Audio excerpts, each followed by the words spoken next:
There's one SpongeBob episode that fans still argue never should have aired. Not because it was too dark or too silly, but because it broke something deep inside the show's emotional logic. And once you see what this episode reveals, you'll never look at SpongeBob, Patrick, or Squidward the same way again. It starts like many SpongeBob episodes do, with Squidward trying to get some sleep and SpongeBob and Patrick functioning as the worst alarm clock ever invented. At 3:47 in the morning, they're sitting on the edge of his bed, smiling, waiting to watch the sunrise together. According to SpongeBob, "We come here every morning," which is less friendship and more stalking, but okay. What's wild is that SpongeBob and Patrick deliver this line with zero awareness that what they're doing is insane. Because in their worldview, this is just what friends do. Total access at all hours, no boundaries, no limits, no awareness. Normally, this setup is funny, because we know the dynamic. SpongeBob and Patrick equals chaotic optimism. Squidward equals eternal suffering. This contrast is the emotional backbone of the show. Without Squidward's misery, SpongeBob's joy doesn't shine. Without SpongeBob's joy, Squidward's cynicism isn't funny. When SpongeBob annoys Squidward, we laugh. Not because Squidward deserves it, but because the show is built on their emotional opposites clashing. The push and pull is what keeps Bikini Bottom in balance. But this episode breaks that balance in half. After being tormented again, Squidward installs an electric fence around his house, a high voltage one. It's Squidward's attempt to finally reclaim control over his life. But while kicking SpongeBob and Patrick out, he accidentally zaps himself so hard that something inside his brain just flips. And here's where it gets weird. Suddenly, Squidward wants to go to the petting zoo. He wants to ride in a wagon through town. He asks about scallops nibbling on fingers. His voice softens. His mannerisms brighten. His eyes sparkle. He becomes cheerful, affectionate, whimsical. Everything he's never been. SpongeBob and Patrick look at each other with genuine concern for the first time in their lives. For once, they think Squidward is acting strange. That's how big the shift is. And this energy shift is so massive, you can feel it instantly. Bikini Bottom. Without Squidward's negativity, feels wrong. Wrong in a way you can't describe, but you definitely notice. It's like hearing a familiar song played in the wrong key. Technically correct, but emotionally off. What's interesting is that at first, the episode almost sells you on this new Squidward. His smile feels earned. His laughter feels refreshing. After years of watching him lose over and over, it's genuinely satisfying to see him have one good day, a day where the world stops hating him, a day where someone finally pulls him in a wagon instead of him dragging himself through life. But then the episode does something bold, something strange, something fans argue was a mistake. Because Squidward doesn't just become happier, he becomes a second SpongeBob, and that's where everything starts to collapse. The next morning, Squidward breaks into SpongeBob's house, just like SpongeBob used to break into his, and honks him awake. He's excited, energetic, overly present. He flosses SpongeBob's teeth. He shares his newspaper. He follows SpongeBob everywhere, and suddenly, SpongeBob is uncomfortable. Because Squidward has become the boundaryless one, the clingy one, the overly cheerful one. And for the first time in the show's history, SpongeBob becomes the Squidward in the situation. That's the first hint that something fundamental is breaking. Not the plot, not the jokes, but the emotional equation. Now we move to the Krusty Krab. And this is where the collapse becomes impossible to ignore. Squidward is giving free hats to children, free samples, free compliments.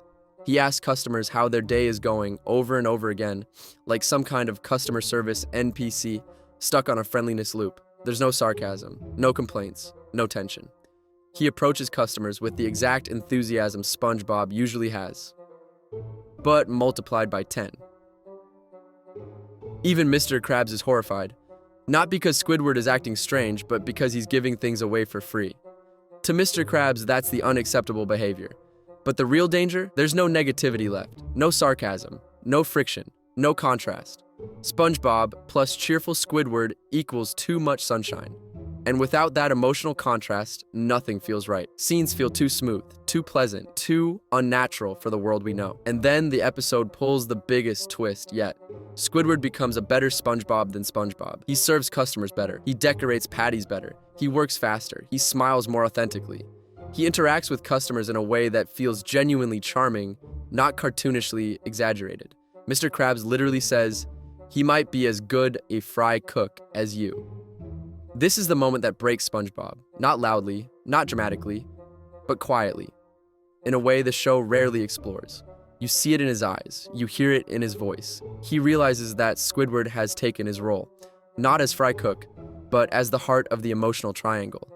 Patrick walks into the Krusty Krab with a massive cake, announcing the new employee of the month. SpongeBob points towards Squidward, who is being tossed into the air by cheering customers like he's the rock star of Bikini Bottom. And SpongeBob's face in that moment isn't jealous, it's lost. Like he doesn't know who he is without being the optimistic hero of his world. Later that night, SpongeBob sits alone at a party meant for him, staring at a slice of cake like it personally betrayed him. This is one of the saddest shots of SpongeBob in the entire series. Because it's not goofy sadness, it's existential sadness, a realization that his identity, the thing he's most proud of, can be replaced. And then it happens. The exact moment SpongeBob's identity breaks. He walks into the room and sees Squidward Pogo dancing with Patrick, his best friend. Squidward is laughing, carefree, experiencing joy in a way he never has before, with the person SpongeBob cares about most. And SpongeBob says the line that exposes the emotional truth behind this episode: "Nobody goes pogo dancing with Patrick besides me."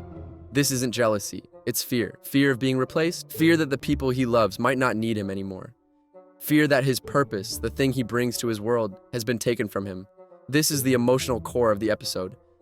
And the moment fans argue, it all goes too far. Because SpongeBob isn't supposed to feel this way. Not deeply, not seriously, not in a way that threatens the balance of the show. And yet, this episode forces him to. Eventually, Squidward leaves the party heartbroken and returns to the electric fence. One more jolt to the brain resets his personality, restoring the natural order.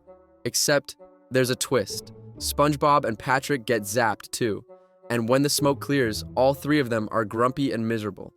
This is the episode's final message. You can change the characters, but you can't change the roles. And this is exactly why fans think this episode was a mistake, because it exposes the rule the writers usually hide. SpongeBob's joy only works if Squidward anchors the world with negativity. Squidward's misery only works if SpongeBob counterbalances it with joy. Patrick exists between them, shifting the scale when needed. This is the emotional physics engine of Bikini Bottom. Break the triangle, and the show stops functioning. Other episodes like Opposite Day or Two Faces of Squidward temporarily flip behaviors, but they're played as disguises, gimmicks, or jokes. The changes aren't real.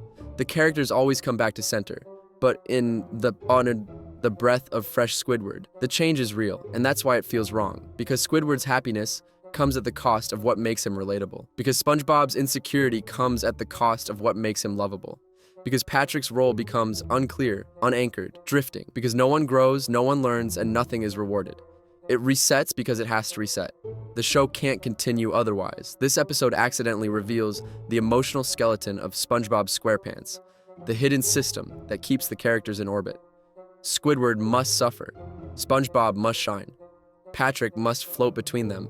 Change the player, and everything breaks. So was this episode really a mistake? Maybe. Or maybe it was the one time the show exposed the deeper mechanics behind its comedy, the hidden physics of Bikini Bottom. Either way, it's unforgettable.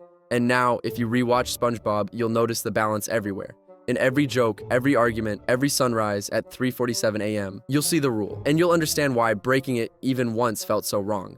If you enjoyed this breakdown and want more deep dive cartoon mysteries, hit like, subscribe, and let me know which episode you want decoded next. And if Squidward tries being happy again, maybe keep him away from electric fences. He's had enough.